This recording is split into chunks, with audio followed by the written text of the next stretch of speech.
Welcome, I'm the VP. And for like a week now, I have not been happy with NFF, the Nigerian Football Federation. I have not been happy with them.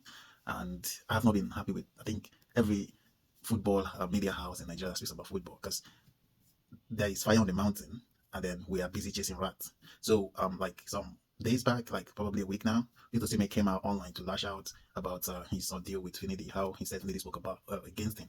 And then since then it's been an issue everywhere and everybody's talking about it, how Vito Sime, the reigning African champion player of the year, shouldn't have done that against his coach, how he's lashed out in the wrong way, how Finidi had said what he's not supposed to say and all that. We all understand that there's no one that hears about any of this that won't feel that, oh, something went wrong. But at the end of the day, you should also remember these things are going to end up in, I am sorry, I overstepped my boundary. That's it. But then the NFF, the people, everybody, every soccer lover in Nigeria, home and abroad, are talking about the insult and the back and forth with Finidi and Osimhen. And I think that is a misplaced priority. How do you talk about what Osimhen and Finidi, who has even resigned, have got in place for themselves and forget the real issue on ground, which is what is affecting Nigeria? The economy is going down, the government is not doing well, nothing is working, everything is expensive, and then the government goes and they want to change the national anthem. Like, we leave the basic issues and then we go chasing the rats. We leave the problem that will affect the people, that will fix the problems, the things that will fix problems, and then we head on to start talking about or bringing things that won't in any way solve the existing problem. So how do you spend the whole time discussing about what Victor Osimhen and Finidi George has got to do and say to each other that is their headache, and then you are forgetting the main thing, which is the bone of contention, that Nigeria, the Super Eagles, actually need the World Cup ticket. So how do we get the World Cup ticket? Nobody's talking about that. NFF is not giving us any cogent reasons and steps that it's going to like provide us the ticket that we need. So if they keep doing what they are doing now, the next qualifier will come, match will come, and then of course they will go ahead and either draw again or lose. They have played 4 matches, they have not won even one. And then what we are talking about is Osimhen and Finidi. That's crazy as long as I'm concerned. So I think what we should be talking about right from the day they lost the game against Benin, which I heard is actually the first time we have lost a competitive game against Benin Republic. We should have been talking about what do we do next? How do we get the World Cup ticket? Is it still possible? If it is possible, what are the lay down factors on what we should do? There should be a sense of urgency and emergency in that department to get things working again. But we are here lavishing our time and energy and resources on something that will end on, I am sorry, I overstayed my boundary, because that's where it's going to end.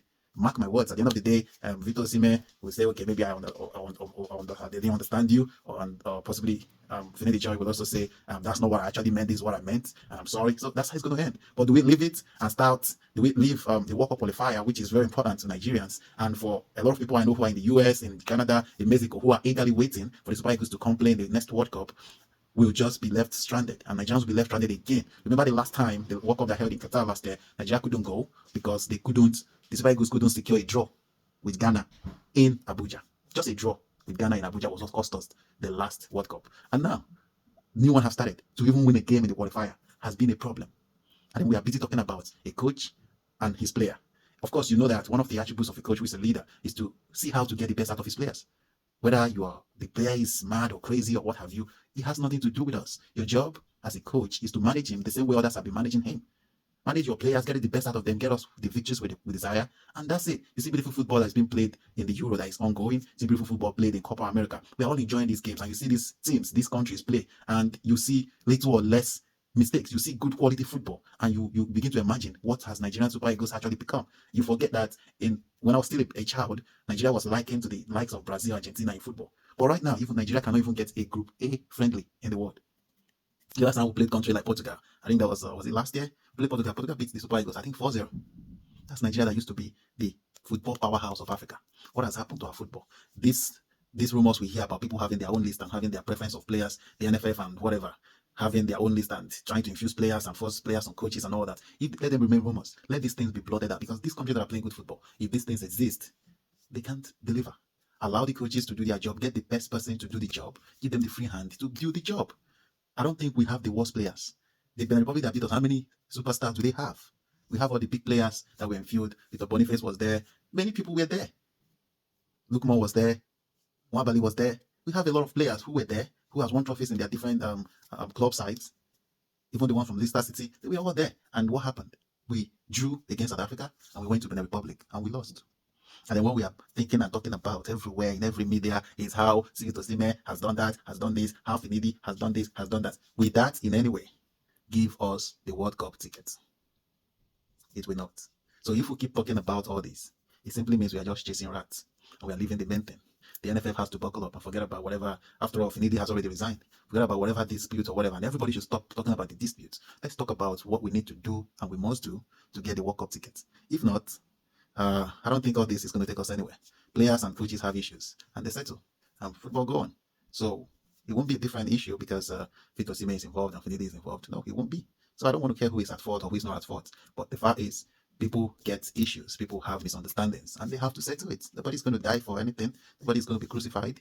I heard people say the NFF has planned to sanction Victor Osimhen because of what he said and all that, and the NFF has come out to dispute it. Yeah, of course. But like I said, all these distractions, it's like leaving the main thing and you are changing the Nigerian national anthem. That's what it is for me. So you guys have to wake up. Stop talking about that issue and start talking about how we're going to qualify. These countries we're playing that in our group for qualification, they are not super good to be giving us the level of headache they're giving us. Look at Nigeria scrambling to win matches in Africa. Look at Nigeria with all the caliber of players. Scrambling is a shame. Over 300 million people. And we cannot produce 11 players that can win every and any match in Africa. Look at the Senegal, the Morocco, the Egypt of Africa. What have they got that Nigeria don't have times 10? I know even the game against Benin, if we have used our home-based players to play, I know they will beat Benin. They win. But when we don't have the right hands in the right place, and people that take decisions as if it doesn't matter, this is what we get. And as it stands now, the World Cup is becoming a mirage to many of us. It's becoming unreachable to every Nigerian and even the Super Eagles. They are seeing it as it's unreachable. We have all the talent, and we can't use it to do anything good to favor ourselves. And we are discussing about disputes that we shouldn't be sweating over. So please, the NFF, every sport media house that discusses sport, leave propaganda and conflict and discuss how we're going to qualify. That's the only thing that will help us. That's the only thing. It was the failure of Finidi that made some mention some names that led to this. So we shouldn't be talking about what he complained about and forget to fix the problem, which is part of the creation. So we need to gear up and do the right thing.